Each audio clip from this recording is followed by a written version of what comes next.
Assalamualaikum warahmatullahi wabarakatuh. Alhamdulillahirabbil alamin. Hamdan na'imin, hamdan syakirin. Assalatu wassalamu ala asyrafil anbiya'i wal mursalin, sayyidina wa maulana Muhammadin wa ala alihi wa ashabihi ajma'in. Amma ba'd. Sahabat yang dimuliakan Allah, sebentar lagi kita akan menghadapi bulan puasa, di mana setiap orang muslim diwajibkan untuk berpuasa Ramadan. Namun demikian, ada beberapa hal yang menyebabkan seseorang boleh meninggalkan puasa Ramadan dengan ketentuan yang telah dijelaskan dalam kitab fikih. Ada seseorang yang boleh meninggalkan puasa tanpa mengqadha. Ada seseorang yang boleh meninggalkan puasa dengan syarat harus mengqadha di hari lain kelak setelah Ramadan selesai. Dan ada juga yang harus qadha tetapi juga harus membayar fidyah. Dan yang terakhir, ada juga kaum yang diperbolehkan meninggalkan puasa akan tetapi hanya diwajibkan untuk fidyah tanpa diwajibkan untuk qadha. Untuk poin yang pertama, orang-orang yang diperbolehkan meninggalkan puasa tanpa harus mengqadha maupun membayar fidyah. Ini ada dua golongan, yaitu anak kecil dan juga orang gila yang berstatus gila sungguhan, bukan gila jadi-jadian. Akan tetapi bagi kita orang tua yang memiliki anak, memiliki putra-putri yang masih kecil, belum balik, semestinya dan sudah seharusnya kita ajari mereka berpuasa. Mereka memang belum berkewajiban puasa, akan tetapi kita sebagai orang tua tetap berkewajiban mendidiknya untuk berlatih, supaya kelak ketika sudah balik, dia sudah terbiasa melakukan puasa tersebut dan tidak akan berat melaksanakan puasa. Kita bisa membayangkan bagaimana sulitnya ketika anak kecil tidak diajari puasa sama sekali. Kemudian ketika dia balik langsung disuruh berpuasa penuh, maka saya yakin ini akan terasa berat.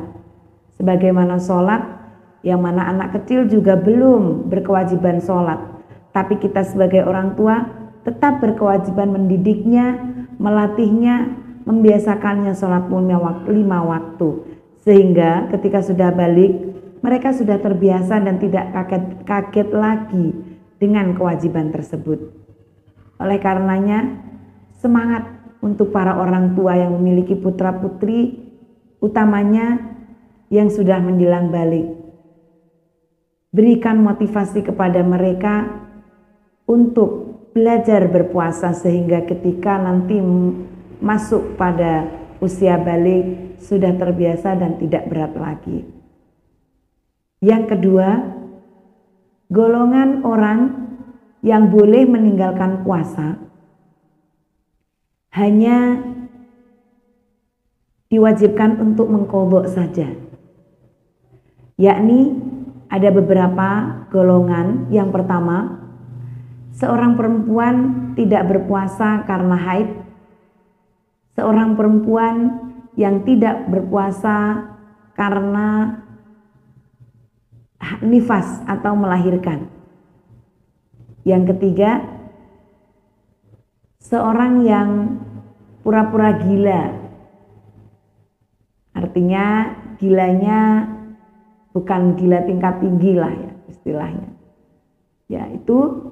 Kemudian yang keempat adalah orang yang sakit yang masih diharapkan nanti setelah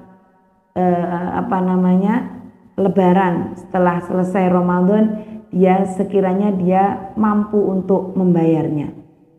4 golongan ini tergolong orang-orang yang diperbolehkan meninggalkan puasa dengan syarat mengqadha di hari lain nanti setelah selesai Ramadan. Kemudian yang ketiga, orang yang diperbolehkan meninggalkan puasa dan harus membayar fidyah, tidak diwajibkan mengqadha puasa, tapi hanya harus membayar fidyah saja. Siapa mereka? Yang pertama, mereka adalah golongan orang tua renta, seperti juga misalkan sangat tua, sudah sangat rapuh. Biasanya orang tua ini sudah tidak kuat lagi menahan lapar dan haus, sehingga jika berpuasa justru akan membahayakan dirinya. Maka mereka yang seperti ini tergolong orang yang tidak diwajibkan berpuasa, tidak diwajibkan mengqadha, tapi harus membayar fidyah. Yang kedua yang membayar fidyah ini tanpa mengqadha puasa adalah orang yang sakit, yang kesembuhannya tidak bisa diharapkan. Misalkan ada orang yang sudah sekarat, sudah posisi koma, dan ini sudah tidak lagi diharapkan kesembuhannya.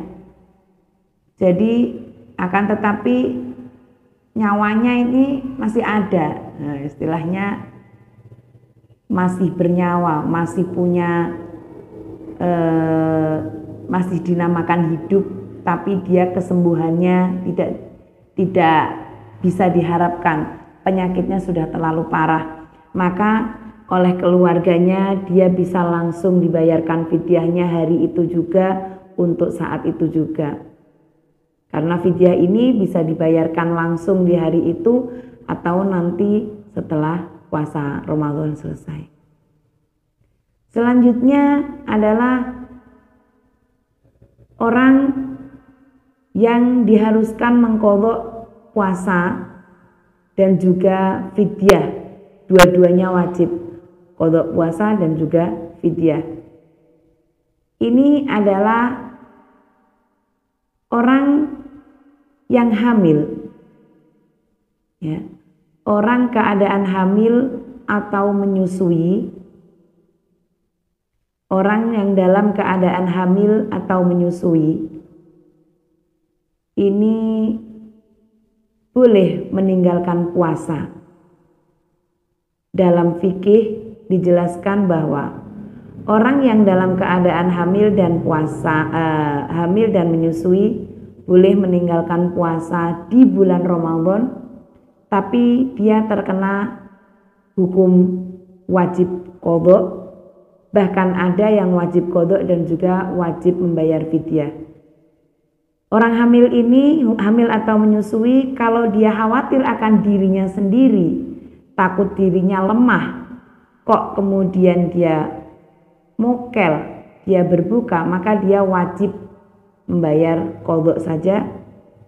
Atau dia khawatir pada dirinya sendiri dan juga bayinya, dia sendiri kurang sehat, dia sendiri kurang terlihat lemah ketika puasa sambil menyusui ataupun puasa sambil hamil itu tadi. Dia kondisinya lemah dan tidak kuat berpuasa, mengkhawatirkan pada dirinya sendiri dan juga takut bayinya nanti terganggu, baik yang dalam keadaan menyusu atau yang di dalam kandungan. Maka dia juga hanya diwajibkan mengqadha puasa saja. Tapi berbeda jika seorang ibu hamil ataupun menyusui ini mengkhawatirkan hanya kepada bayinya saja, baik bayi yang masih ada dalam kandungan ataupun bayi yang masih menyusu itu tadi. Sedangkan dia yakin bahwa dia sendiri itu baik-baik saja. Maka kalau dia mengkhawatirkannya hanya pada bayinya, maka dia dikenai kewajiban dua, yaitu wajib membayar fidyah dan juga wajib mengqadha puasa. Jadi sangat salah apabila seorang hamil atau menyusui beranggapan aku boleh tidak puasa dan kewajibanku hanya membayar fidyah saja. Ini tidak benar ya. Yang benar kalau dia mengkhawatirkan dirinya sendiri dan juga anaknya, dia hanya wajib qadha. Tapi jika dia mengkhawatirkan hanya bayinya saja, sedangkan dirinya merasa baik-baik saja, dia justru terkena kewajiban dua, yaitu mengqadha puasa dan juga membayar fidyah. Insya Allah keterangan ini sudah bisa diterima dengan jelas. Mudah-mudahan bermanfaat apa yang saya sampaikan, baik untuk diri saya sendiri ataupun panjenengan sedaya. Cukup sekian dari saya. Wallahu muwaffiq ila aqwamit thoriq. Wassalamualaikum warahmatullahi wabarakatuh.